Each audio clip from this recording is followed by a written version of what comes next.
sommes là pour toi, Abba Père.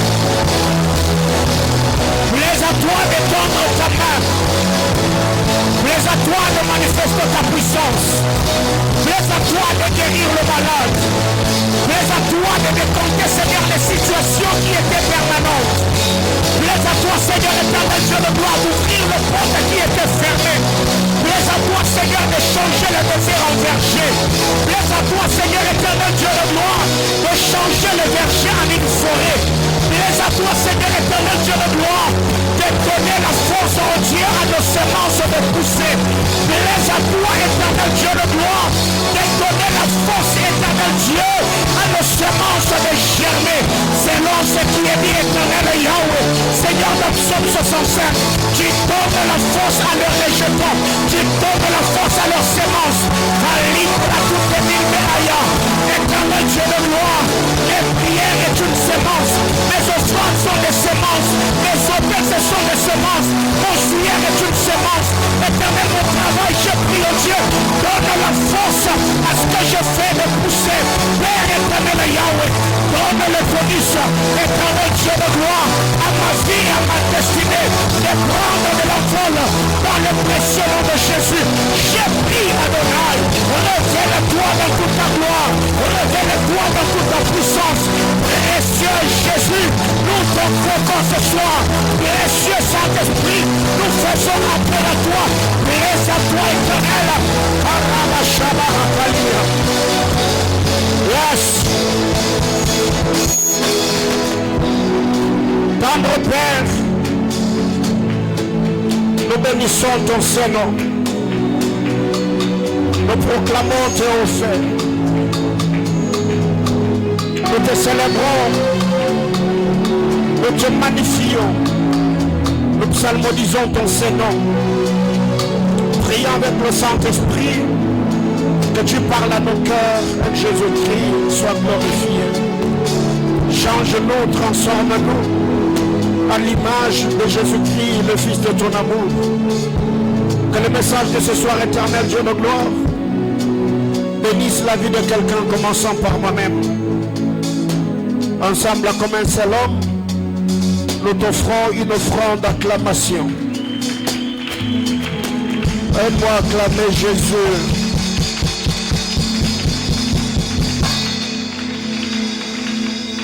Que le Seigneur nous bénisse abondamment.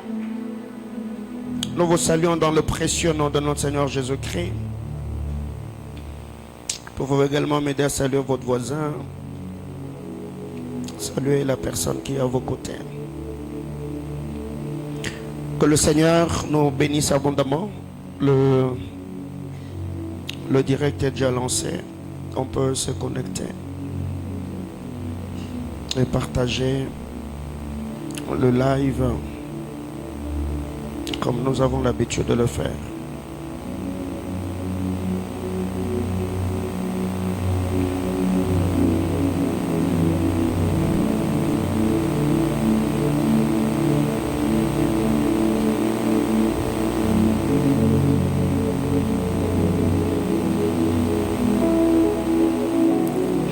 Alléluia.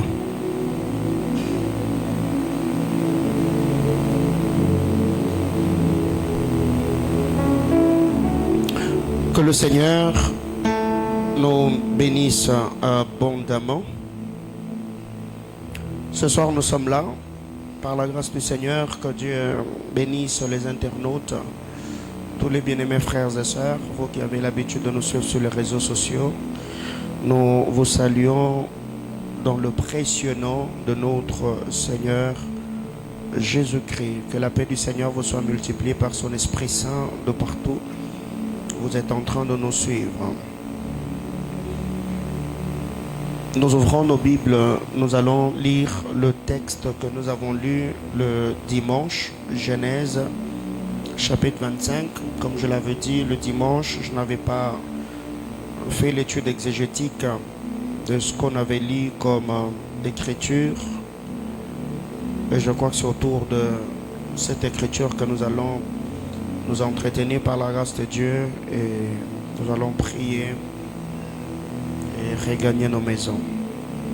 Merci, nous vous prions si on peut honorer la parole du Seigneur. Merci, merci. Genèse chapitre 25 du verset 29 au verset 34. Si vous n'avez pas de Bible, vous pouvez lire. Vous approchez à côté de celui qui a son téléphone ou celui qui a sa Bible. Nous allons lire ensemble.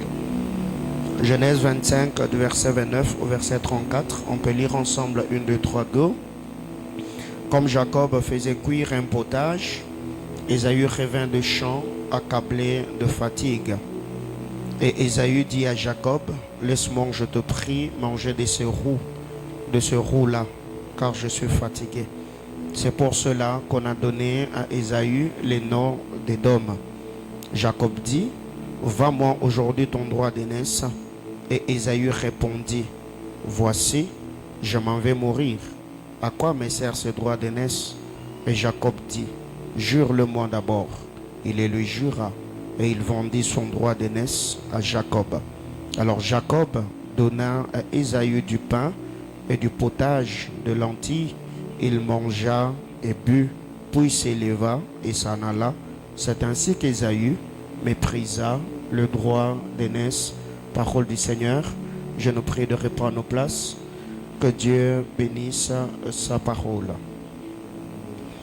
Alors, à titre récapitulatif, le dimanche, nous avons défini le mot transaction comme l'acte par lequel on transige sur un différend ou sur un procès.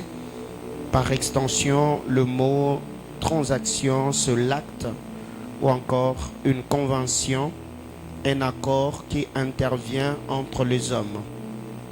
La transaction, c'est un acte, c'est une convention, c'est un accord qui intervient entre les hommes. Les spirituels, c'est tout ce qui est de la nature de l'esprit ou ce qui les concerne. C'est ce qui est relatif à l'âme. C'est ce qui est mystique. C'est ce qui est allégorique par opposition à ce qui est littéral. Nous avons dit que la vie étant spirituelle, nous devons faire très attention dans ce que nous faisons, ce que nous disons et la manière dont nous le faisons. Nous avons dit que le ciel est les lieux de prise de décision et la terre est les sphères d'exécution. Nous avons dit que dans la spiritualité, l'âge ne compte pas, mais le sémence, le sacrifice qui détermine également notre appartenance et notre poids spirituel. Nous avons dit que la spiritualité ou les sphères spirituelles ou dans la spiritualité, les ignorants ne sont pas pardonnés ou excusés. La spiritualité ne pardonne pas les ignorants. La spiritualité ne pardonne pas l'ignorance. Nous avons dit qu'il ne peut régner sur terre que celui qui comprend le fonctionnement du monde spirituel, celui qui prend part dans les sphères spirituelles. Tu peux régner par ton poids spirituel ou encore par la compréhension que tu as de la valeur du sang dans le balance spirituel. Et là, nous avons parlé de la sueur, nous avons parlé de l'esprit de sacrifice. Nous avons dit, ne peut régner sur terre que celui qui sait utiliser ou exercer le langage de la spiritualité. Là, nous avons parlé des lois spirituelles, ce que nous connaissons. Nous avons dit que l'esprit spirituel, c'est l'univers le plus complexe.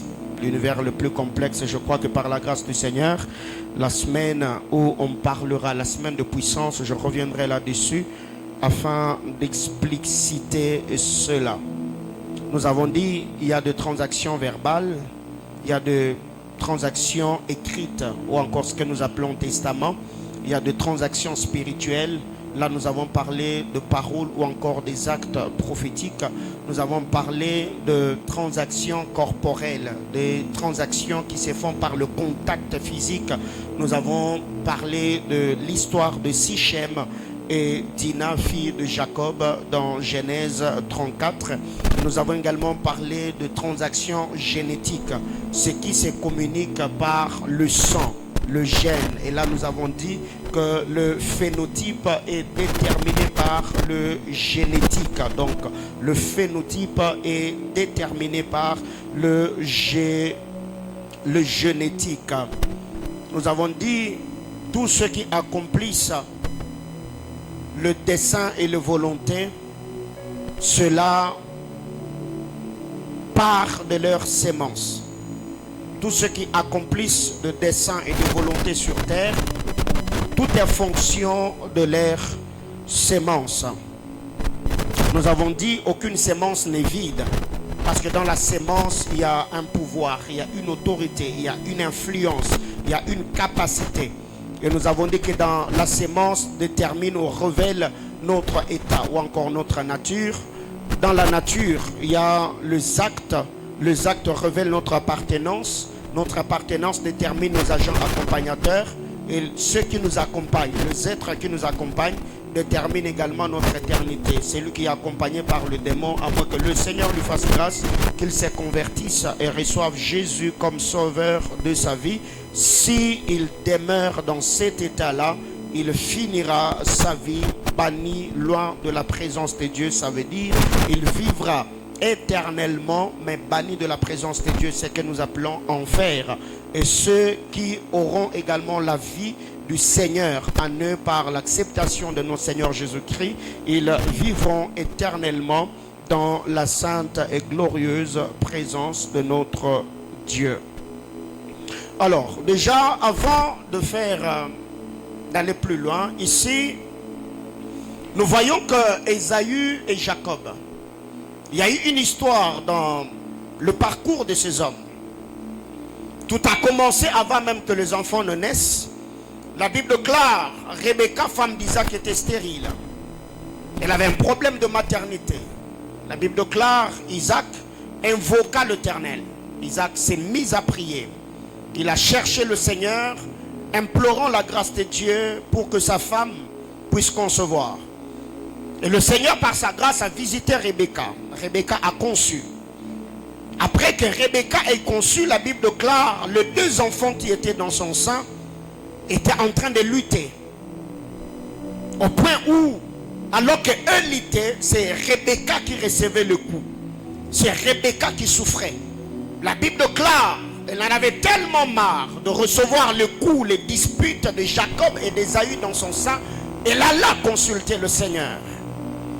Très généralement, il y a plusieurs personnes qui condamnent un peu certaines personnes qui consultent le Seigneur. Ceux qui prient, ceux qui vont vers le prophète. Pourquoi vous le faites? Mais ici nous voyons que Rebecca en avait marre de recevoir le coup. Elle avait marre de souffrir. Elle avait marre d'avoir ce poids sur elle. La Bible déclare, elle alla consulter Dieu. Elle est allée poser des questions au Seigneur. Pourquoi ça ne va pas? Pourquoi je vis ce que je vis? Pourquoi ma grossesse est différente d'autres femmes? Pourquoi je vis ce que je vis? D'autant plus que la Bible déclare, la bénédiction de l'Éternel enrichit et ne se fait suivre d'aucun chagrin. Alors, où se situe le problème? Et quand le Seigneur descend, le Seigneur dira à Rebecca, écoute, dans ton sein, tu n'as pas d'enfants, tu as des nations. Et vous verrez qu'après la révélation du Seigneur, Dieu n'a pas seulement dit à Rebecca qu'elle avait des nations, le Seigneur a également calmé la lutte des enfants dans le sein de Rebecca. Parce qu'après cette scène-là, la Bible ne dit pas que Ésaü et Jacob continuent à lutter. C'est qu'ils étaient en train de lutter, parce que là déjà, il y avait une bataille. Il y avait cette guerre, il y avait cette lutte. Et ils étaient en train de lutter autour d'une chose, la prééminence. Il y avait déjà cette guerre dans le sang de Rebecca. Quand Rebecca va consulter Dieu, la consultation de Rebecca a produit des choses. La première des choses, elle a reçu la révélation. Dieu a dit, écoute madame, dans ton sein tu n'as pas d'enfant. Dans ton sein tu as de nations. Mais après qu'elle ait reçu la révélation, le Seigneur l'a également donné la paix. Parce qu'après que le Seigneur ait donné la révélation à la sœur Rebecca, la Bible déclare, Ésaü et Jacob, on ne nous a plus parlé de leur lutte, on ne nous a plus parlé de ces combats. Ce qui fait que toutes les fois où tu as l'amertume dans l'âme, tu sens qu'autour de toi, les choses vont dans un sens contraire. Il y a de vents contraires, il y a des difficultés, il y a de réalités qui t'accablent, il y a des situations qui travaille en ta défaveur. Bien-aimé dans le Seigneur, ne te contente pas seulement d'aller consulter Dieu. Parce que la consultation, le Seigneur parlera parce que tu l'as consulté. Mais tu dois également prier pour que le Seigneur, après qu'il t'ait donné la révélation, qu'il puisse changer la situation. Alléluia. Après cela, la Bible déclare, les deux enfants sont sortis du sein de leur mère. Dans le texte que nous avons lu, la Bible déclare Ésaü revenait de champ, il avait faim. Et arrivé à la maison, il a trouvé son frère qui était en train de préparer. Il faisait un plat de potage. Ésaü dit à Jacob, donne-moi ces plats que je les mange. Jacob, malin qu'il était, il a dit à son frère, je ne te donnerai pas mon plat si tu ne me vends pas ton droit d'aînesse. Alors écoutez ceci. Il faut faire très attention. Quand tu fais face à beaucoup de pression, pression matérielle, pression sentimentale, pression émotionnelle, pression relationnelle, pression professionnelle, pression spirituelle, il faut faire très attention. Car c'est en ces moments-là que beaucoup de transactions se font. Pourquoi Rebecca a reçu la révélation? Parce qu'elle était exposée à une forme de pression. Et c'était quoi cette pression? C'était la lutte des enfants. Le coup qu'elle recevait la poussa à chercher le Seigneur. Et c'est d'ailleurs la première fois où l'Écriture mentionne une histoire de Rebecca où elle va chercher Dieu. C'est que quand elle a vu qu'elle avait des problèmes, elle s'est tournée vers le Seigneur. Gloire soit rendue à Dieu. Rebecca s'est tournée vers Dieu. Mais malheur à Ésaü. Ésaü avait la pression. Il avait faim. Il était fatigué. Mais le problème avec Ésaü se tourne vers Jacob. C'est là que cette histoire pose problème. Si Ésaü s'était tourné vers Rebecca, sa mère, je crois, il allait être servi sans pour autant échanger son droit d'aînesse. Mais le problème est que Ésaü va tomber sur une mauvaise personne qui le combattait déjà depuis le sang de sa mère. Et si vous allez vous rendre compte que Ésaü a changé, il a fait une transaction, il a fait l'échange, que ce qui était précieux à ce qui ne l'était pas, ou avec ce qui ne l'était pas. Il avait la prééminence dans l'héritage familial. Il devait recevoir le double. Mais parce qu'il est tombé sur la mauvaise personne, la Bible déclare, il a vendu le droit d'aînesse pour un plat de lentilles. Quand vous lisez la parole du Seigneur, Ecclésiaste au chapitre 2, le verset 13, la Bible déclare, la sagesse a de l'avantage sur la folie. La sagesse a de l'avantage sur la folie. Et si vous verrez que la folie, je ne vais pas le prendre au sens propre, mais ici je prendrai la sagesse comme la ruse que Jacob avait, ou encore la valeur que Jacob accordait à la prééminence, au droit du fils aîné. Et je prendrai la folie ici comme la force qu'avait Ésaü, mais sans avoir une révélation, une compréhension ou accorder la valeur à ce qu'il avait comme position de fils aîné dans la famille d'Isaac. La sagesse a de l'avantage sur la folie. Alors qu'est-ce que nous devons retenir ici? Ésaü, à sa naissance, il est sorti velu. Dans d'autres versions, on dit, quand il est sorti, il était roux. Et vous verrez ici qu'à la naissance d'Ésaü, il était roux. quand il a fallu vendre le droit d'aînesse, il a vendu le droit d'aînesse pour un plat de potage que lui-même dit, donne-moi ce plat roux, ces roux-là, je vais le manger. C'est qu'ici déjà la naissance d'Ésaü, il y avait déjà quelque chose qui était attaché à lui. Bien aimé dans le Seigneur, il y a plusieurs personnes aujourd'hui qui vivent certaines pressions, certains combats et sont exposés à certaines portes spirituelles seulement parce qu'ils sont trahis par quelque chose qui est attaché à leur nature. Je vais en parler dans quelques minutes. Il y a des gens aujourd'hui qui vivent certaines pressions ou oppressions de par les noms qu'ils portent. À Kinshasa, je crois, en 2008 si je ne me trompe pas, on a eu à faire la délivrance d'une fille qui s'appelait Mangabu qui veut dire leur fétiche. Je crois que c'est ça. Leur fétiche. La fille avait 21 ans à l'époque. Mais déjà à 21 ans, cette fille, si je dois vous dire des choses que cette fille avait exposées dans sa cure d'âme, vous allez vous dire, mais il y avait quoi dans son esprit? C'est que déjà les noms qu'elle portait la prédisposait déjà à une vie quelconque. Et cette vie, c'est qu'elle était dans tout ça. Elle voyait ce qu'on appelait autrefois le mandona, le mbikoudi, le fétiche et tout ce qui va avec.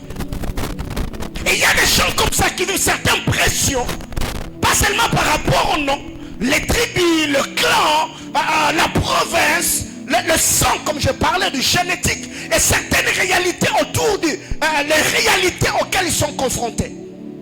Alors ici, la Bible déclare, Ésaü est né roux. Et quand il a fallu qu'il vende le droit d'aînesse, la Bible déclare, c'est à partir de là que le nom Édom, ça veut dire ceux de la postérité d'Ésaü, on les a donné le nom de Édom, ce qui veut dire roux.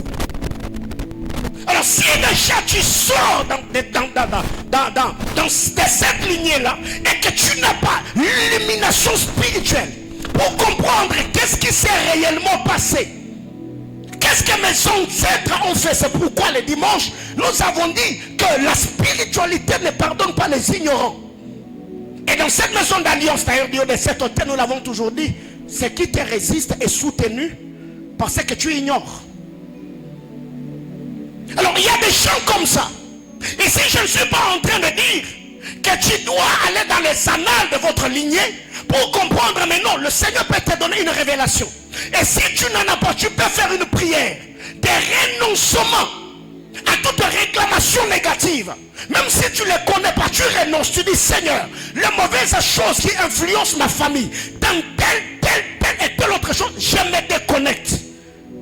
Mais aussi, on ne renonce pas à tout parce que dans nos familles, il n'y a pas que de mauvaises choses. Il y a aussi des bonnes choses. Des bonnes choses, le prix, le sacrifice fait par nos grands-parents, par nos parents. Parce que même quand vous lisez la parole du Seigneur, la Bible déclare, c'est par la foi et la persévérance qu'ils ont hérité le promesse, n'est-ce pas? Donc le promesse n'était pas à eux. Mais parce qu'ils se sont comportés comme ceux qui avaient hérité de promesses, automatiquement le comportement manifesté les a connectés directement aux promesses que les autres avaient reçues. Je parle à quelqu'un? On a appelé cet homme roux. Alors, la sagesse ici, c'est de veiller sur ce qui t'attire. Il faut faire très attention. Il faut faire très attention. Il faut vraiment veiller sur tes attirances. Il faut faire très attention. Ésaü est né roux, attiré par un plat roux. Et c'est par le plan roux qu'il a vendu le droit d'aînesse. Alors, dans ta marche avec le Seigneur, par où le diable passe souvent pour te tenter? Quelles sont tes attirances? Il y a d'autres personnes qui sont attirées par la mode. Et quand je parle ici de l'amour, ça ne veut pas dire, cela ne veut pas dire que... Non, non, non, non. Elle s'habille toujours de manière sexy. Il faut que je le dise ainsi. Elle a un accoutrement bizarre. Il y a d'autres femmes aussi. Lui ou elle est toujours attirée par des hommes intelligents. Ce n'est pas qu'elle est une mauvaise fille. Mais c'est ça sa faiblesse. Quand elle est en face d'un garçon qui est intelligent, automatiquement elle perd le contrôle. Et il y a d'autres personnes qui ne supportent pas des bonnes odeurs. Quand lui ou elle est en face de quelqu'un qui sent bon, automatiquement déjà, la personne dans sa tête, il a déjà des histoires qui seront en train de défiler. Alors, te connaissant, quelles sont tes attirances? Et à un moment, je crois, il y a de cela 3 ou 4 ans, je suis en train de parler avec un frère. Et lui, tout le temps, il venait toujours, c'était les mêmes confessions, c'était les mêmes problèmes, les mêmes faiblesses. Et alors que je m'entretenais avec lui, je lui dis, mon frère, parle-moi un peu. Pourquoi tu tombes souvent? Il me dit, pasteur, moi j'ai un problème. Quand je suis face à une femme claire, je perds le contrôle. Alors je lui ai dit, mon frère, la prière que l'on va faire maintenant là, ne va pas rendre toutes les femmes du monde sombres. Les femmes claires seront toujours là. Maintenant c'est à toi de reprogrammer tout dans ton cerveau. Et prier aussi pour que la porte par laquelle le diable a passé toujours pour te tenter, que le Seigneur te donne la force de faire quoi? De tenir. Alors la question que je te pose, toi, quelles sont tes attirances? Par où le diable passe souvent pour briser ta communion avec Dieu? Esaü est né roux. Il a été attiré par un plat roux. Parce que vous devez savoir, le diable ne te tentera pas en dehors de tes attirances. Le diable ne te tentera pas en dehors de ce que tu aimes le plus. Quand vous lisez la parole du Seigneur, dans 1 Roi chapitre 22, les décrets ont été pris dans les sphères spirituelles. qu'Akab devait sortir, aller pour récupérer la terre de Ramoth en Galate. Et là, il devait périr, il devait mourir. Et dans le conseil céleste, l'Éternel pose la question: que devons-nous faire pour séduire Akab? La Bible déclare, un esprit s'est pointé à dit: moi, je vais sortir. J'irai dans la bouche de ces prophètes comme un esprit de mensonge. Les prophètes vont les mentir, comme ça, il va aller mourir. Voyez-vous? C'est que Akab avait l'habitude d'écouter les prophètes. Akab aimait le prophétique. Akab aimait la prophétie. Akab s'est confié à ses prophètes. Alors comme déjà le monde spirituel connaissait la faiblesse d'Akab, l'esprit a dit: moi je vais sortir, je vais séduire le prophète, et les prophètes vont le séduire. C'est que vous devez savoir, chacun d'entre nous ici a une attirance d'une manière ou d'une autre. Alors tu dois faire très attention, de peur que Satan ne passe que par ce qui t'attire pour désorienter ta destinée. Je parle à quelqu'un. Esaü est le type de personnes qui mettent leur cerveau en silencieux quand il s'agit de satisfaire leur appétit.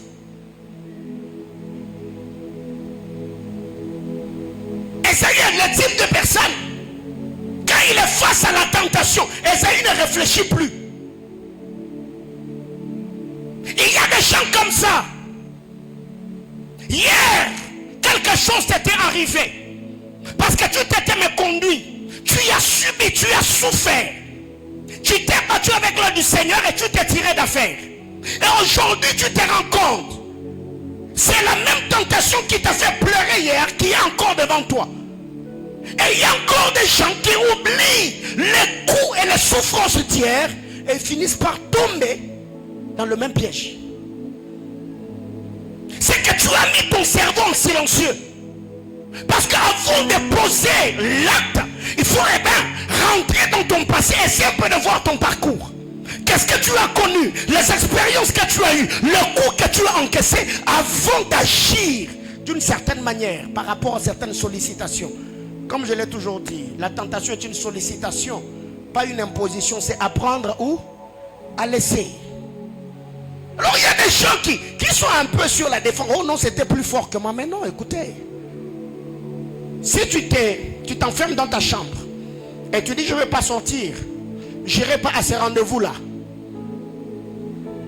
Donc quelqu'un va venir te téléporter? Non. Donc si tu es sorti, c'est parce que tu as dit oui. C'est parce que tu as accepté. Esaü est ce type de personne. Face à la tentation, on met le cerveau en mode silencieux. On ne réfléchit plus. Parce que j'ai faim. Je dois satisfaire mon appétit. J'ai besoin de telle chose. Et je dois tout faire pour l'avoir. Mais essaie un peu de rentrer dans le passé. Regarde le coup que tu as encaissé. C'est que tu as enduré. Parce que tu t'étais laissé faire. Esaü est le type de personne qui oublie facilement ce qui s'est passé dans le ventre de Rebecca. Si Esaü s'était souvenu de ce qu'il avait eu comme lutte avec Jacob, je ne pense pas qu'il allait se tourner vers lui.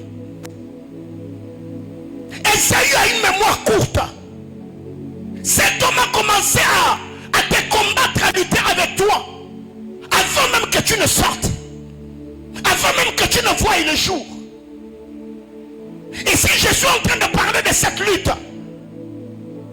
tu sais d'où tu viens avec le Seigneur. Comment le diable t'a combattu depuis ton jeune âge.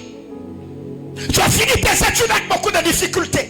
Et aujourd'hui que le Seigneur t'ouvre les portes et tu deviens un grand homme, et le même Satan qui t'a combattu hier, il revient avec certaines sollicitations, certaines propositions, et on voit la personne penser que Satan est devenu gentil. Mais non.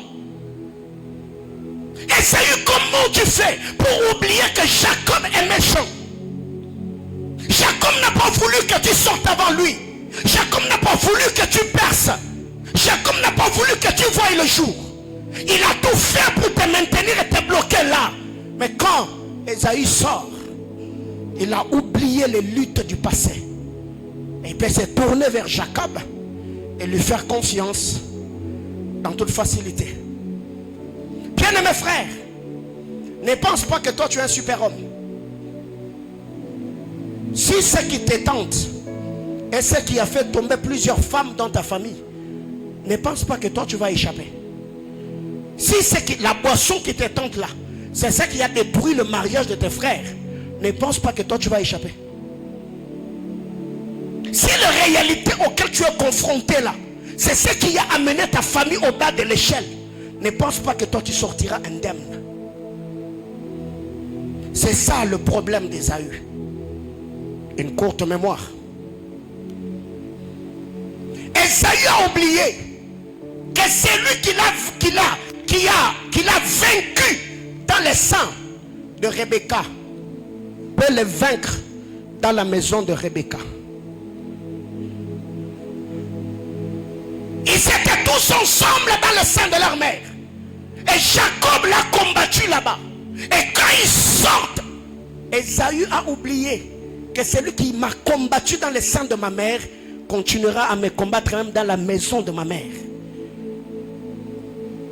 Jacob l'a combattu dans le noir. Esaü est sorti vainqueur. Mais là, c'est en plein jour que Esaü perd le contrôle. Qu'est-ce qui arrive? Jésus a été tenté au désert. Il n'y avait personne. Et quand le diable est revenu encore à Gethsemane, Jésus n'a pas lâché. Ça veut dire, de la même manière qu'il a manifesté la détermination, la constance au désert, et même quand il était à Gethsemane, il est resté ferme. Il a dit, mon père, pas ma volonté, mais que ta volonté se fasse. Dans le sein de Rebecca, il n'y avait pas la lumière. C'était sombre. Là, Ésaü s'est débattu. Il a vaincu son frère. Et quand il sort à la lumière du jour, il perd le contrôle. Il y a des gens comme ça, quand il n'a rien, il paye le prix dans la prière, dans la consécration. Mais quand Dieu commence à ouvrir un peu de portes, tu as un salon climatisé, une chambre climatisée, un bureau climatisé, ta garde-robe. Tu ne pries plus pour avoir des chaussures et des habits. Et directement, on pense que... Non, frère. Il faut rester vigilant et éveillé. Bien-aimé, c'est lui que tu as vaincu par la force. Il peut te vaincre par la ruse.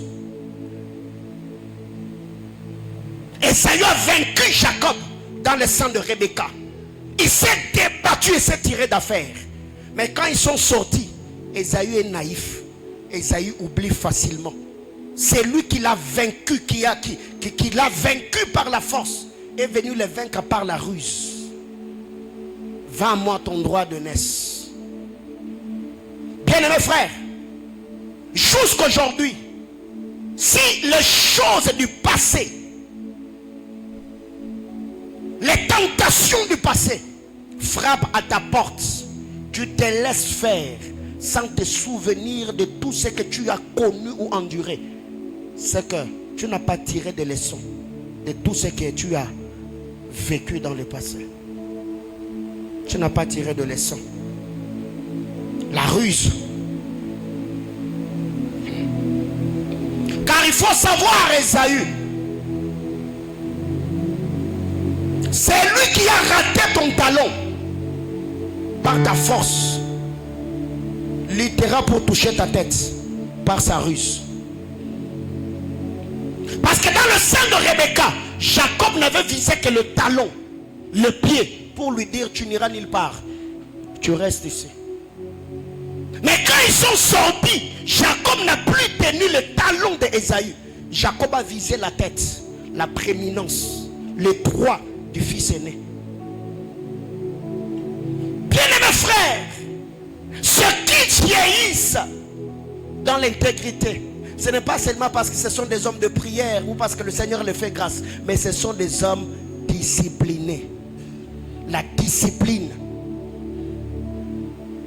Et il y a plusieurs personnes aujourd'hui, quand tu regardes sa destinée et le caractère, le comportement, sa manière de vivre, on se pose des questions. Est-ce que cette personne est consciente de l'investissement de Dieu dans sa vie?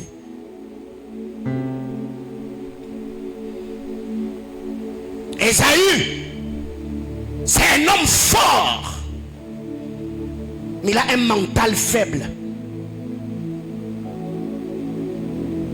Ésaü, je le compare aux Philistins.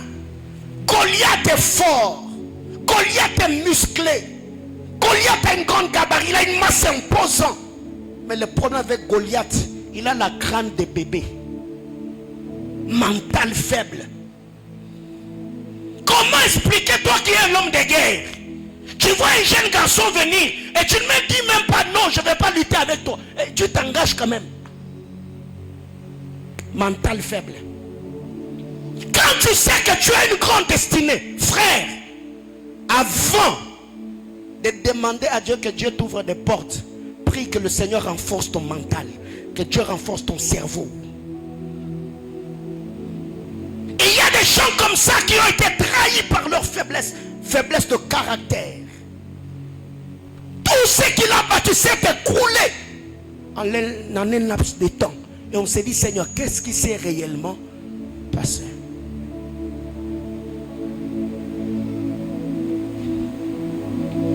David, c'est beau quand tu peux chanter sur la mort de Jonathan. Comment les héros sont-ils tombés? Mais quand tu es face à Bathsheba, si tu ne te souviens pas de ces chants-là, tu finiras aussi par tomber, parce que Jonathan est tombé par la mort, mais toi tu peux tomber dans l'adultère et ça peut amener un désordre dans ta famille. Comment les héros sont-ils tombés? David, toi-même tu n'es pas un homme ordinaire, tu es un héros.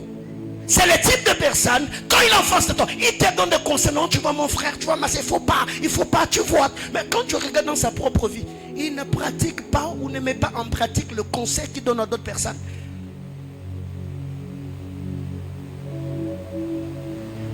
faible dans son mental. Frère, comment expliquer que face à la tentation, tu te mets à rougir? On t'a seulement tenté. Directement, tu commences même à confesser les péchés. Oh Seigneur, pardonne-moi. Oh Abba Père, tu me connais. Oh non, frère. Même si tu sens que dans ta tête, tu es déjà, dans ton cœur, tu es déjà parti. Mais non. Ça n'a pas charisme que ça le ôté, ça le ôté. Mais déjà au-dedans de toi, tu es en train de lutter, mais boyé. Il y a des gens comme ça. On a seulement dit, ah, t'es jolie, hein. Tous les 32 dehors. On a seulement dit que tu es jolie.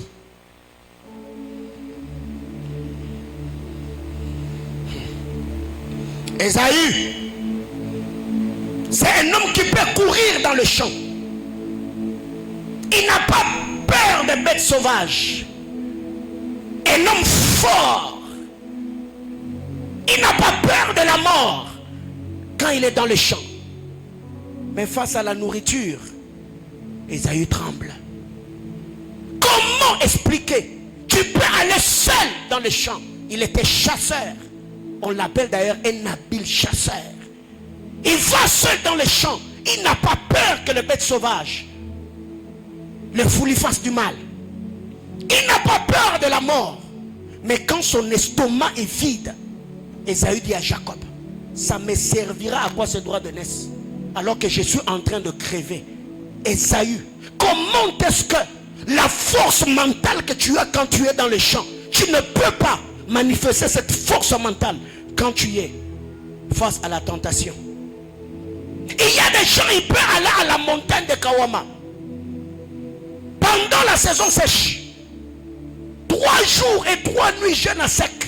Il prie, il se prive. Mais face au mensonge, face à l'impudicité, face à la masturbation, on perd le contrôle. Comment tu le fais? Si déjà dans ta vie tu as déjà jeûné, tu t'es déjà privé de la nourriture, du matin au soir, jeûne à sec, mon frère, tu peux dire non face à n'importe quelle tentation. Je parle à quelqu'un? Oui. Je peux dire non, frère. Il y a des gens, hier, ils fumaient. Sans imposition de main. Il s'est levé, il a dit, à dater d'aujourd'hui, je ne fumerai plus. Et il a arrêté, sans prière. Comment tu avais fait? Alors, les tentations d'aujourd'hui là, est-ce que tu penses que si tu priais, t'appuyant sur la grâce de Dieu, Dieu ne va pas t'aider pour renoncer? Je peux y arriver. Le problème, c'est le mental qui est faible.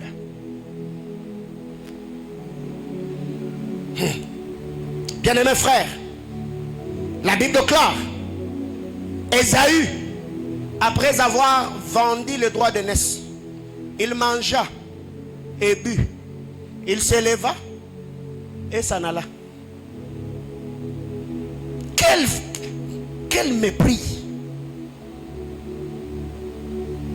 Pensez-vous qu'après ces plans de lentilles là, Ésaü n'avait jamais eu faim dans sa vie? Il s'est levé après avoir mangé et bu. Il s'éleva et s'en alla. Avant qu'il ne s'asseye pour manger, là où il a mangé, là où il a bu, c'est là où le droit d'aînesse est resté. Il s'est assis avec le droit d'aînesse après avoir mangé et bu. Il s'éleva, il s'en alla et laissa le droit d'aînesse derrière lui. Autrement dit, ta destinée, tu les laisses ou la laisses là où tu pêches là.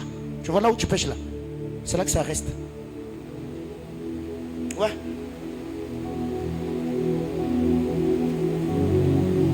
C'est lui avec qui tu pêches, c'est celui-là qui te pêche. Quelqu'un a compris? C'est lui avec qui tu pêches, c'est celui-là qui te pêche.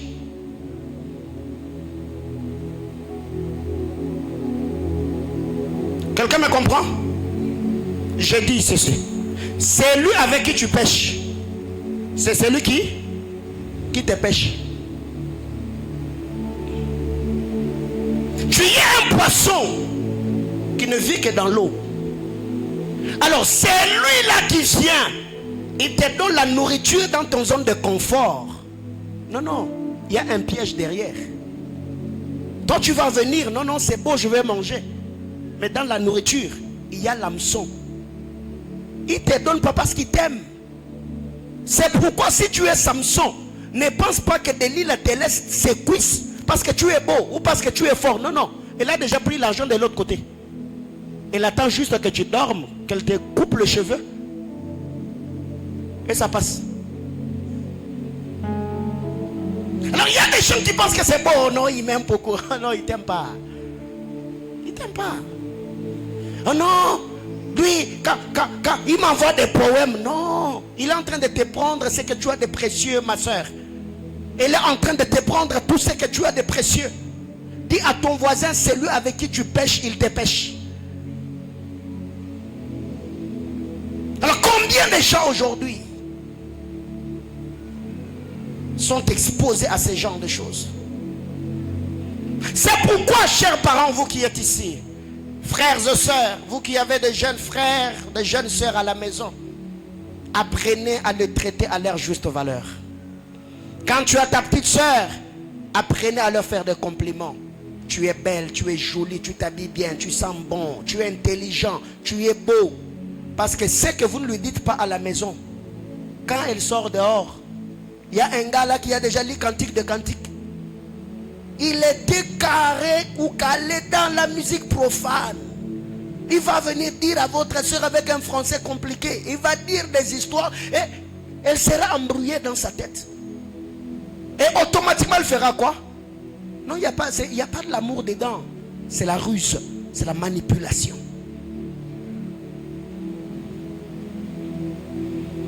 Et j'ai compris ces choses très tôt. Et c'est devenu mon style de vie à la maison avec mes enfants.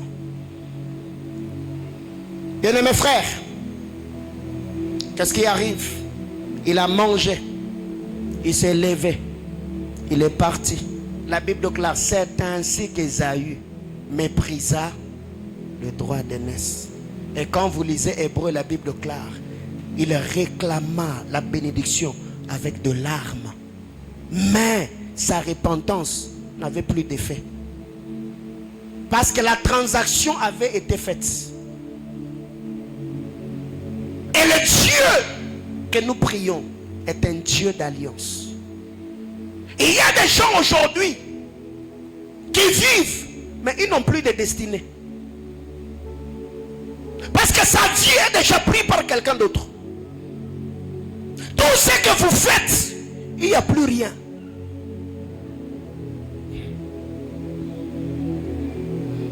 L'année passée, je suis tombé sur une vidéo d'un homme de Dieu dans notre nation, dont j'étais le nom. Un jour, un couple est venu le voir, exposer le problème qu'ils avaient, de problème de maternité. Il a prié pour eux, il les a recommandés à la grâce du Seigneur. Il est resté chez lui à la maison pendant qu'il priait. Le Seigneur lui dira que cette femme-là, dans son ventre, il n'y a plus d'enfants. Parce qu'elle devait avoir, je crois, 1 ou 2 enfants selon les plans de Dieu. Elle n'a plus rien. Mais quand elle était jeune, elle avait avorté. Donc elle n'a plus d'enfants. Et l'homme de Dieu va appeler la maman. Écoute, pendant que je priais, Dieu m'a dit ça. Elle avouera en disant, oui, dans mon passé, j'ai eu avorté 2 fois. Maintenant tu es marié, tu as besoin des enfants. Les enfants que tu dois mettre au monde là, on va prendre ça où? Et il y a des gens qui vivent, ils n'ont plus de destinée. Ils viennent à l'église, ils bâtissent des hôtels. Elle va dans des montagnes. Donc elle là, il n'y a plus rien. Ça choque, hein? Parce qu'il y a des gens qui pensent, oh non, Dieu est miséricordieux, Dieu est bon, tu vis comme tu veux, tu fais ce que tu veux, tu gaspilles l'onction, oh non, Dieu va me renouveler. Frère, tu vas rester avec les châtouillements onctionnels, des sensations. Chika, chika. Mais l'efficacité joue la pluie. Et gloire soit rendue à Dieu. Dans le témoignage de l'homme de Dieu, il dira que le Seigneur lui a dit que cette femme-là fasse une offrande et se connecte aux entrées d'une autre femme. Transaction. Frère, vous devez faire très attention. Surtout pendant les services de délivrance ici. On t'appelle, toi-même tu sais que tu ne vis pas dans la crainte de Dieu. J'en parlerai la semaine prochaine. Et quand tu vois quelqu'un, parce que tu es intercesseur, tu viens, tu imposes la main. Oh, fire, fire, fire. Pose la question à tes grands frères, les fils d'Exeva. Elles vont te dire que ce que tu appelles fire là, c'est toi qui es en train d'être consumé. C'est toi qui seras en train d'être brûlé. Pourquoi l'apôtre Paul a dit à Timothée, n'impose pas les mains avec précipitation? Parce que l'imposition de main est l'une des moyens sûrs pour la communication de la grâce. Et il y a des gens comme ça. Vous vous attirez de problèmes, de malédictions, parce que tu es allé à la montagne, quelqu'un est descendu et il t'a donné l'offrande. Et toi tu as pris l'offrande, tu as mis dans ta poche. Frère, c'est compliqué ces histoires, c'est très compliqué. Aujourd'hui, les hommes sont tellement méchants. Il peut prendre tout le poids de sa vie, il le dépose sur toi. Lui est soulagé, il part soulagé. Toi tu restes dans des problèmes.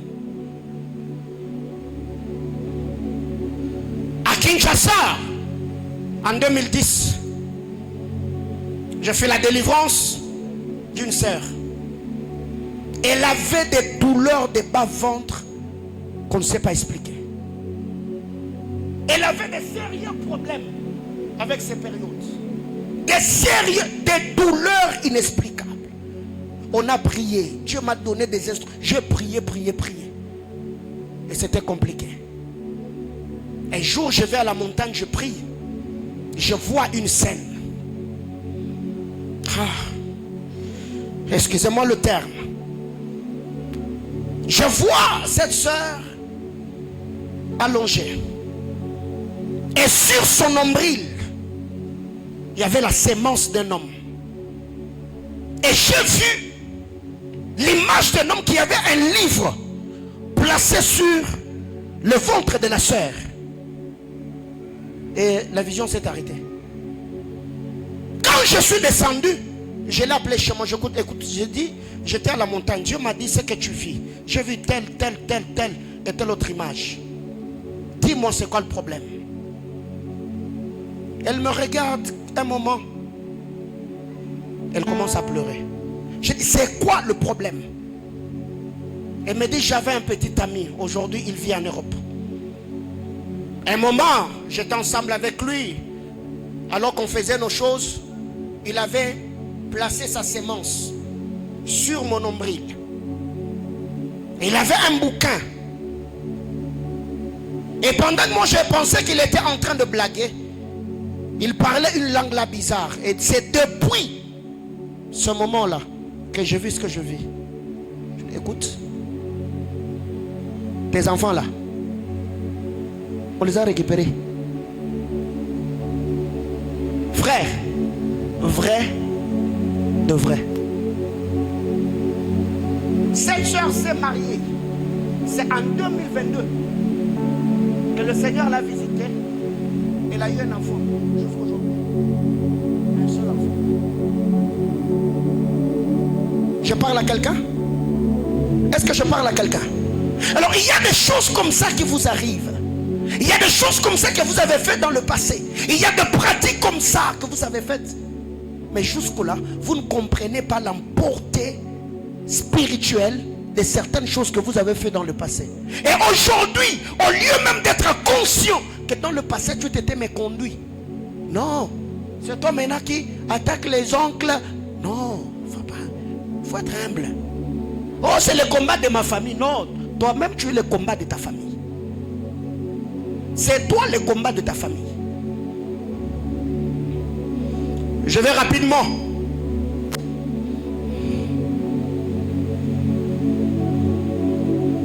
Vous devez savoir que sur terre, nous sommes dans un monde d'échange.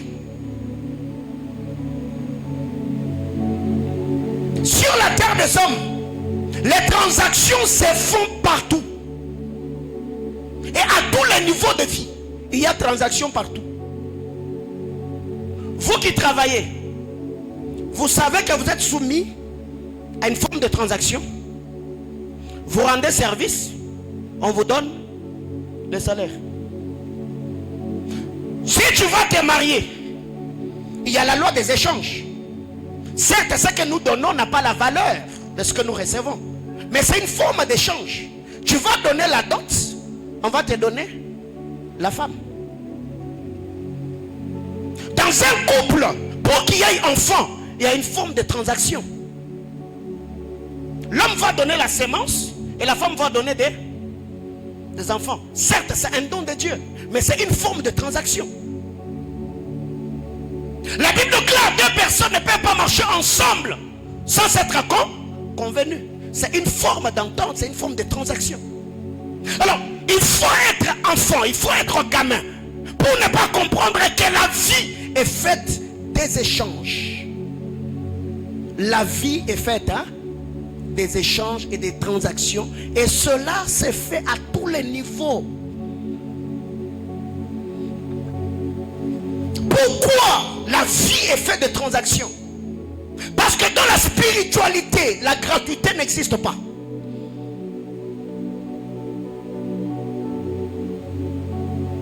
Il y a des transactions partout parce que c'est une loi spirituelle.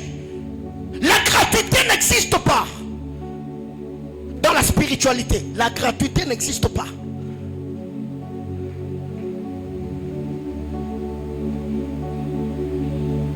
Le salut, Jean 3,16, car Dieu a tant aimé le monde, il a fait quoi? Est-ce que c'est tout le monde qui est sauvé? Non. Il y a vraiment une forme de transaction. Dieu a fait sa part, il a donné son fils bien-aimé. Toi tu dois faire ta part, tu dois croire au fils bien-aimé pour que tu sois sauvé.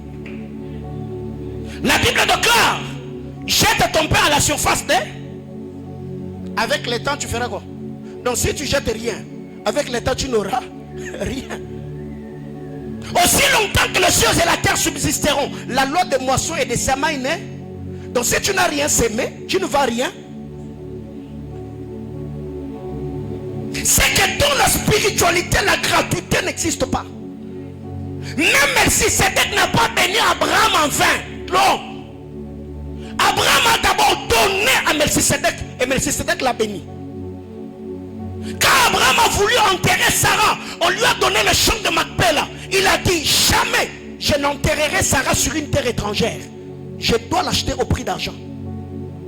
David, quand il a voulu offrir au Seigneur, il a dit, je ne donnerai pas à Dieu quelque chose qui ne m'écoute pas. Autrement dit, j'ai péché contre Dieu. Mais je ne veux pas recevoir un pardon gratuit. Non.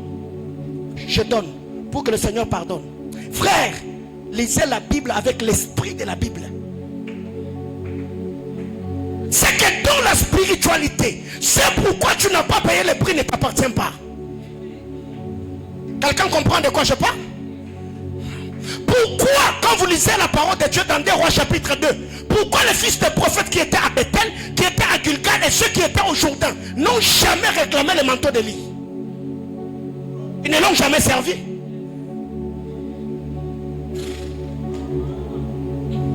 Ils avaient l'information que ces jours-là, Élie allait être enlevé. Mais pourquoi aucun d'entre eux n'a dit à Élie, laisse-moi la double portion? La gratuité, frère, n'existe. C'est pourquoi tu n'as pas payé le prix dans le monde spirituel. Ne t'appartient pas. C'est pourquoi les hommes spirituels sécurisent ce qui leur appartient par le sacrifice.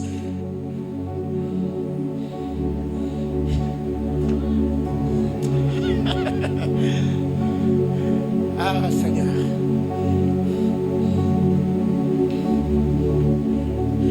Un homme qui a une richesse non sécurisée finira pauvre.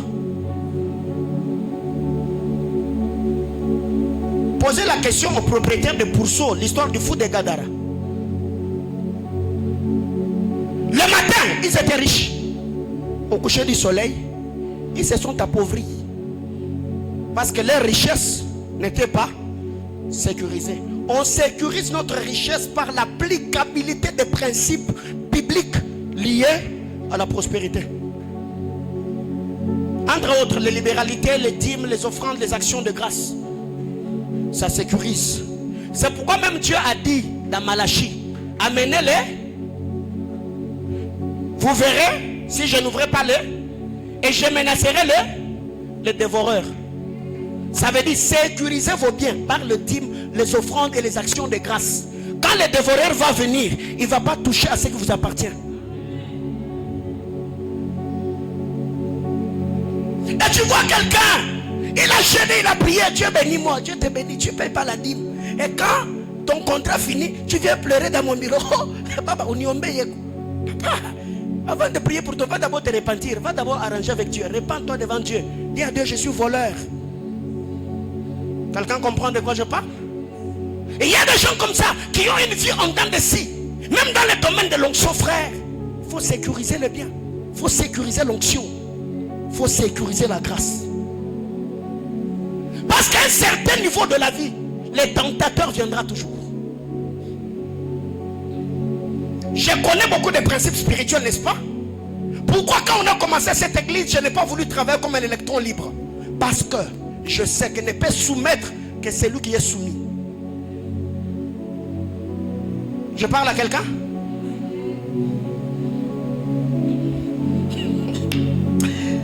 Ah. Alors j'étais en train de dire que dans la spiritualité, la gratuité n'existe pas. Il faut payer le prix pour la vie que tu veux avoir. C'est la qualité de tes sacrifices qui déterminera l'éclat de ta destinée. Ceux qui brillent parmi les hommes, la beauté de leur destinée ou l'éclat de leur destinée est conditionné par la qualité et la quantité de leur sacrifice. Pourquoi Jésus a reçu un nom au-dessus de tout nom? Il a fait ce que les autres n'ont pas fait. Abraham n'a jamais donné sa vie sur l'autel pour Isaac. Jacob n'est jamais mort pour Judas. D'ailleurs, quand Ruben est monté sur sa couche, il a maudit. Mais Jésus a fait ce que les autres n'ont pas fait. Il a reçu un nom au-dessus de tout nom. Parce qu'il a payé le sacrifice que les autres n'ont pas payé. Salomon a donné 1000 bœufs. Jésus lui-même s'est donné comme un bœuf sur l'autel. Ce que Salomon ne pouvait pas faire. Frère, toi jusqu'à qui attend seulement, toi tu as toujours la main tendue. Il y a d'autres personnes, j'en parlerai au culte de projet. Il y a des gens qui s'appauvrissent parce que vous avez toujours ta main tendue. C'est lui qui te donne là, il te prend quoi? C'est pourquoi problème Bombo que je suis, j'aime pas les choses gratuites, frère. J'aime pas la gratuité, moi. J'aime pas la gratuité. Et il y a plus de bonheur à donner. Or, s'il y a plus de bonheur à donner, ça veut dire qu'il y a plus de malheur à faire quoi? Ah, tu n'as jamais retourné ce verset-là. Il y a de bonheur à donner. Donc, celui qui donne aura le. Alors, celui qui reçoit.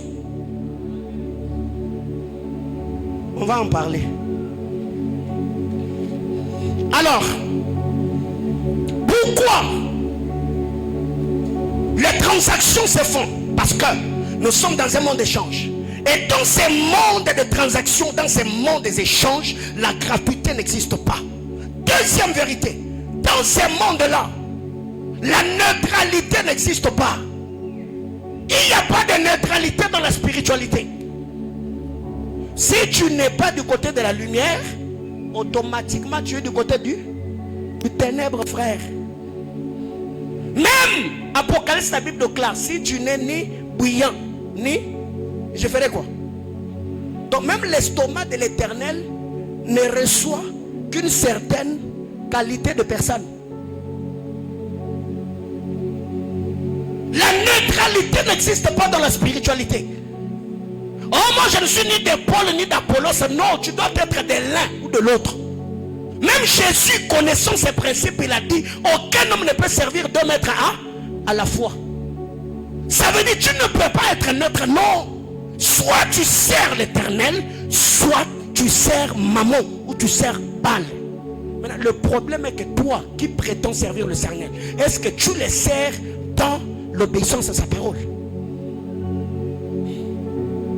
Oh non, bien wa biendeke, bien wa bibambe, papa, mais qu'est-ce que Dieu?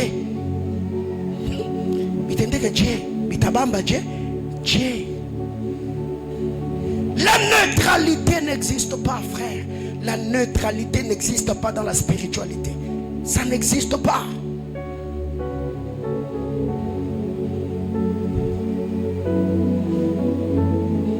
La Bible déclare, celui qui est avec nous, celui qui n'est pas avec nous, est comment? Est contre nous.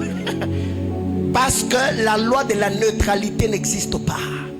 Alors il y a beaucoup de gens qui pensent qu'ils sont dans le royaume des lumières parce qu'ils vont dans une église locale. On en parlera dans cet enseignement. La loi de l'appartenance spirituelle.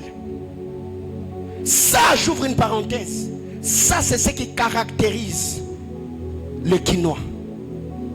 C'est lui qui a servi Dieu à Kinshasa.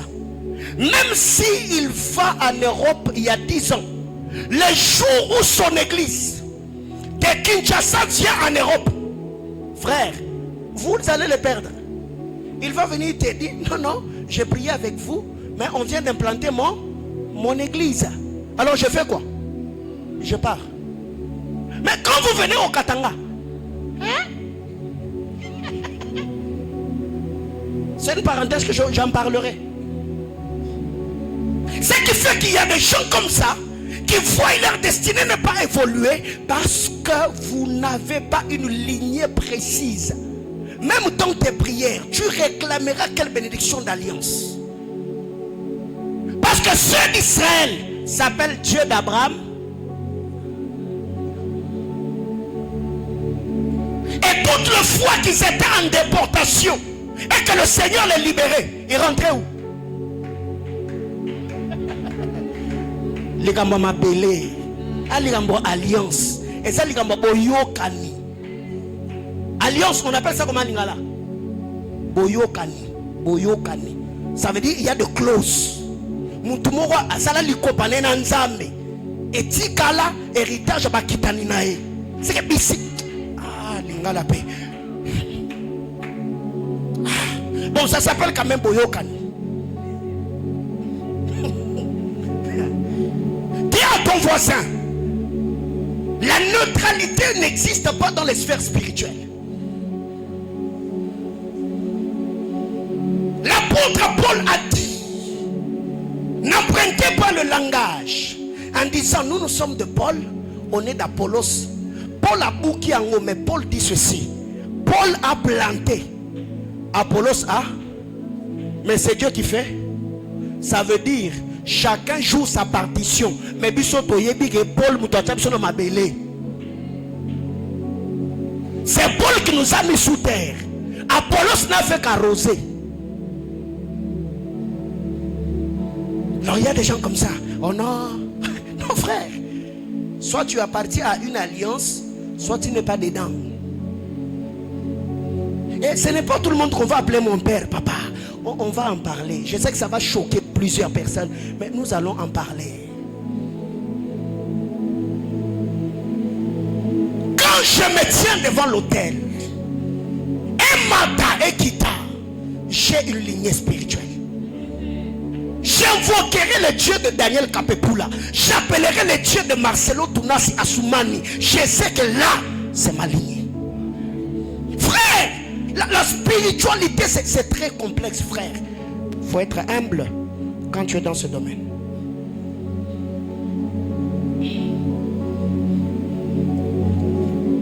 Je vais m'arrêter là. Troisièmement, pour avoir accès, ton identité sera demandée. Il y a des sphères spirituelles. Pour que tu y accèdes, on demandera l'identité. Qui es-tu? Quelle sémence as-tu? Tu es de quelle lignée? Parce que chaque sœur a des sentinelles. Chaque sœur a des gardiens. J'aime ce qui est relaté dans les livres des psaumes. Porte éternelle, élevez vos linteaux. Que le roi de gloire La présentation avait été faite. Mais la sentinelle qui veillait sur le porte a fait semblant comme s'il n'avait pas entendu. Il pose la question. Qui est le? Présentez-le à nouveau. L'identité est demandée. Porte éternelle, élevez vos linteaux. Que le roi de gloire fasse son entrée. Quand David fait tomber Goliath, Saül revient.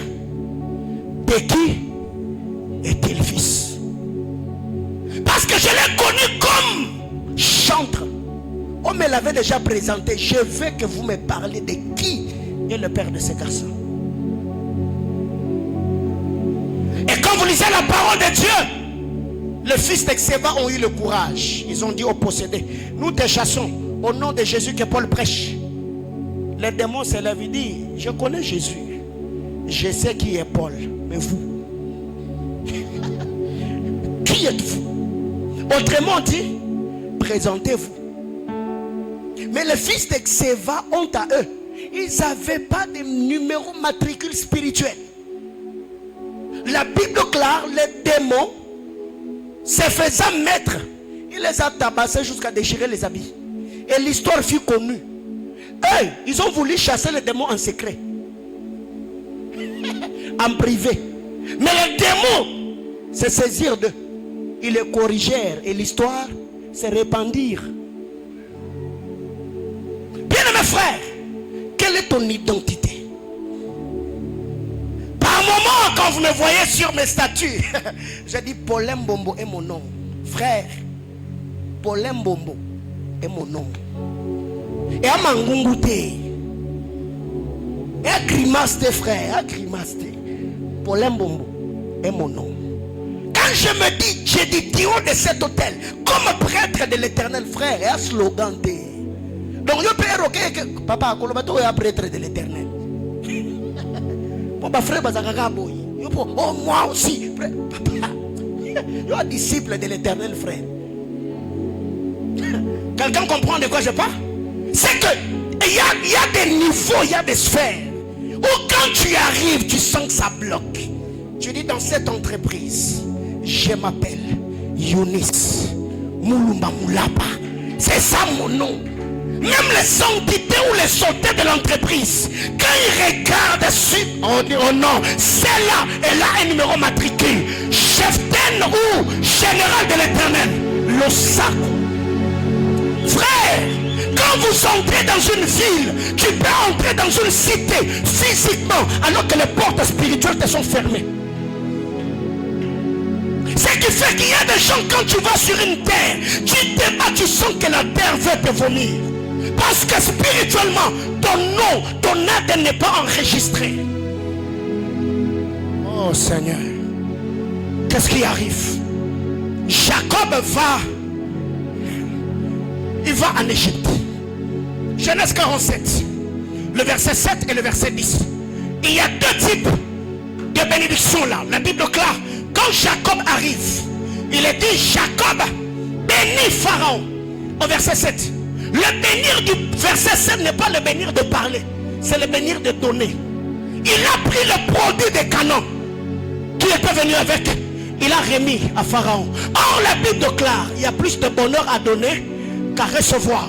Quand vous descendez au verset 10, la Bible déclare, ainsi Jacob bénit Pharaon.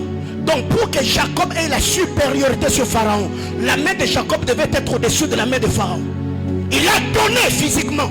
Quand Pharaon tend sa main, il se rabaisse. Jacob monte. Et la Bible déclare, ainsi Jacob parla sur Pharaon. Frère, il y a beaucoup de frères ici. Quand on a commencé cette œuvre, j'ai fait des offrandes. Je les ai envoyées dans des églises stables dans cette ville. Je leur ai dit, prenez mes semences, allez déposer dans le panier. Tu ne peux pas arriver sur une terre et prospérer là-bas sans avoir comprendre les réalités spirituelles. Soit tu te connectes à ceux qui ont déjà réussi là. Dieu va te faire grâce. Je ferme la parenthèse. J'ai parlé de l'identité. Petit B. Qui t'a lancé l'invitation? que tu accèdes à cette sphère-là, qui t'a invité? Qui t'a conduit? Parce que la spiritualité, c'est un univers. Si tu y vas seul, tu peux te perdre.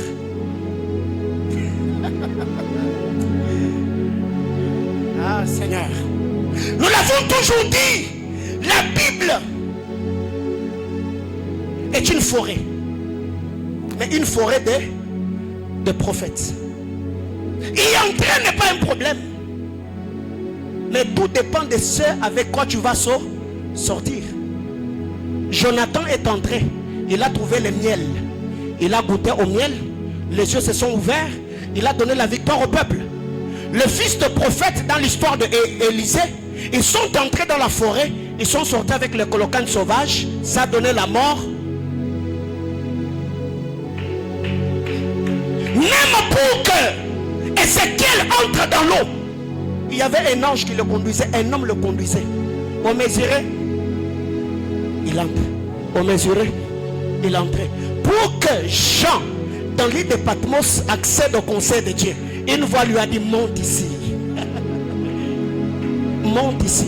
Il y a des jeunes gens aujourd'hui qui ont reçu des visitations des démons parce que vous-même vous vous êtes lancé l'invitation d'entrer dans la spiritualité.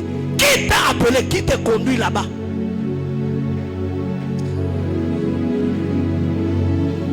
Parce que quand tu y accèdes, il faut que quelqu'un qui y est déjà ou qui a déjà été là te dise comment te comporter là-bas. Israël ne pouvait pas aller au désert sans pourtant que Moïse ait passé par là. Pourquoi? Tu sais pourquoi tu as conscience que tu iras au ciel? Parce qu'il y a quelqu'un qui va te lancer l'invitation, n'est-ce pas? Au son de la trompette et tout ce qui va avec. Dans le livre de Thessaloniciens, les morts en Christ, c'est une invitation. Non, il y a des gens comme ça. Parce qu'il est zélé, oh Seigneur, je prie au nom de Jésus, je veux voir les anges. Hein? Frère, il faut être humble. Il n'y a pas de disciples dans l'histoire de l'église jusqu'aujourd'hui. Aucun maître n'est devenu maître par lui-même. On commence d'abord par être dit disciple. On nous enseigne comment écouter la voix de Dieu. Lisez l'histoire de Samuel et Élie. Quand Dieu a appelé Samuel, Dieu a utilisé la voix de celui que Israël écoutait déjà, Élie. C'est que Dieu a emprunté la voix d'Élie pour appeler Samuel. Mais Yokando Zaboul, comment tu es devenu ministre de Dieu? Oh non, pendant que j'ai prié à Kawama, Dieu m'était apparu. Hein? Kajiako.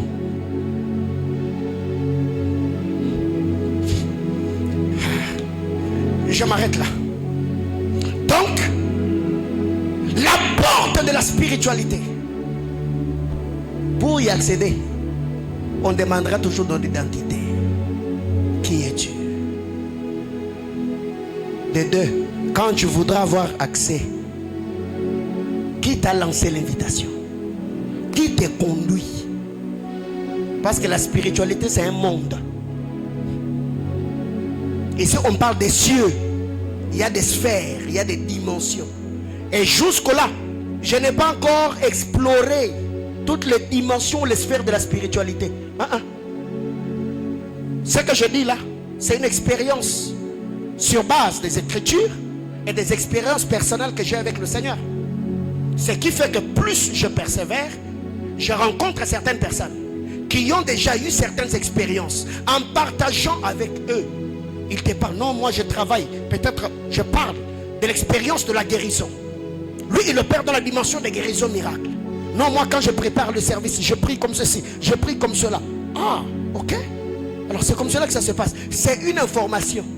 Mais c'est que dans cette dimension-là, lui va devenir mon maître. Je peux ne pas avoir le temps de communier tout le temps avec lui. Mais je peux lancer l'invitation en me connectant à sa grâce par une offrande. C'est pourquoi toutes les fois où tu opères dans une grâce et tu vois quelqu'un venir, oh je te donne l'offrande, priez pour moi papa, posez-lui la question. Il faudrait que les choses soient bien déterminées. Oui, tu me donnes l'offrande, que je prie pour. Pourquoi? Des pères que tu pries, pendant que tu pries, tu es en train d'être destitué spirituellement. Posez la question à l'histoire du jeune prophète.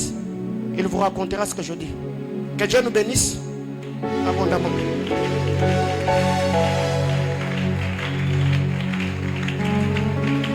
Quelqu'un est béni?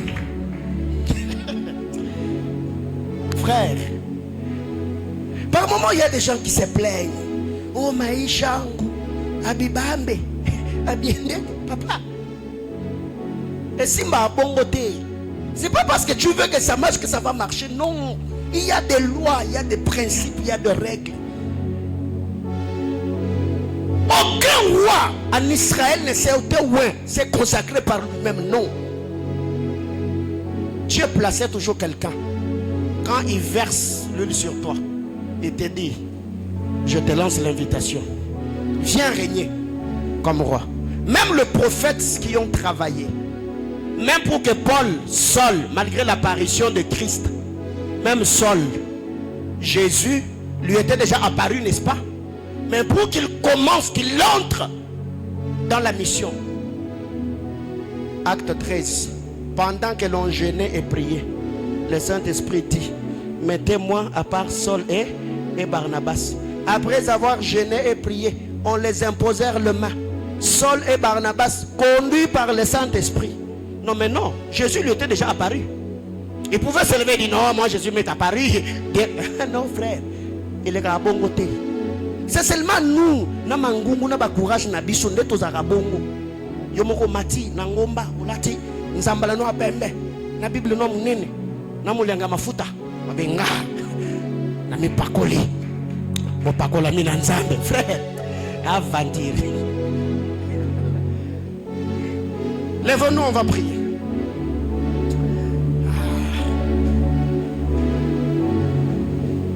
Sentez qu'il y a à dire, hein?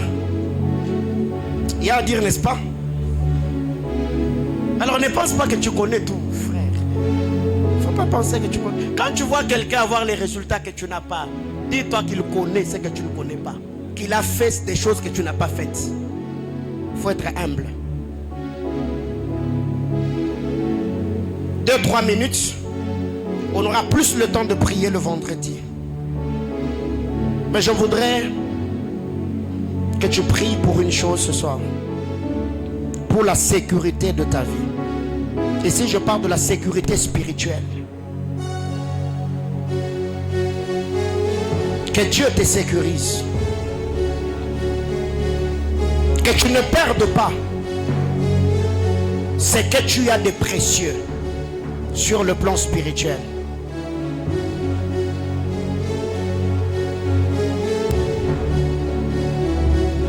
Je l'ai toujours dit, sur terre, nous ne sommes pas des touristes. Chacun de nous sur terre a un programme et est un programme de Dieu.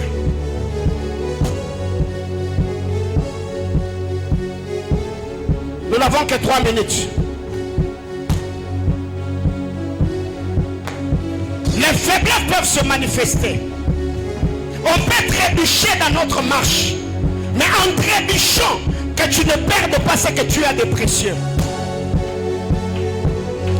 C'est la prière que nous sommes en train de faire. Je peux être ignorant. Je peux succomber. Je peux offenser le Seigneur. Mais en trébuchant, que je ne perde pas ce que j'ai de précieux.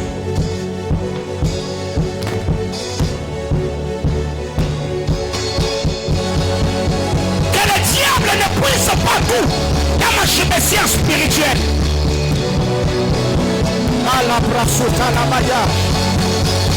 Aïe aïe aïe aïe. Cet enseignement est dangereux. Alire suliva tenemera lomia panadia continue vesha. Ratutelia maradolova pali. Uzia kuratutelia paradia compalive. Ratala mashamra dia kutalava ades.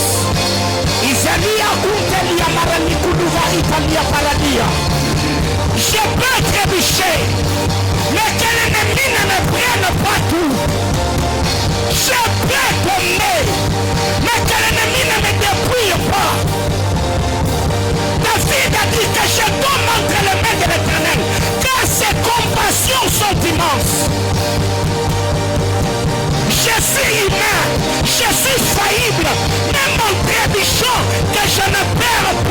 destinée. Que je ne perde pas les dépôts. Que Satan ne me dépouille pas. Que Satan ne me vide pas. Arabachata la baille.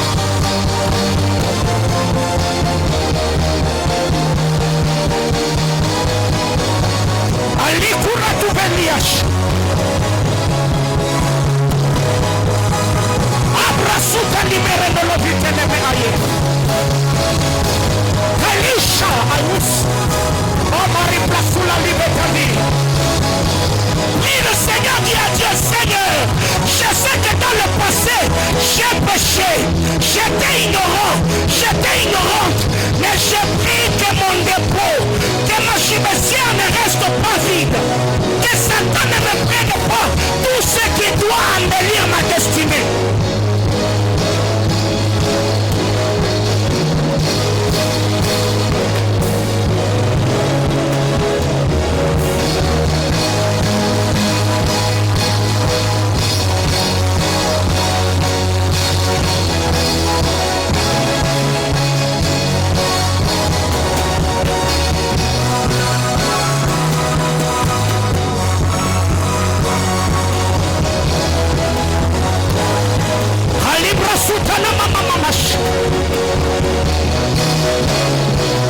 Aïe, aïe, aïe, aïe, aïe, aïe. Renouvelle tes bontés. Renouvelle tes grâces. Il y a des choses que j'ai perdues. Mais Seigneur, aide-moi à conserver ce qui me reste. Il y a des opportunités que j'ai loupées. Mais aide-moi à conserver ce qui me reste. Seigneur, que ma désobéissance, que mes erreurs ne me coûtent pas la destinée.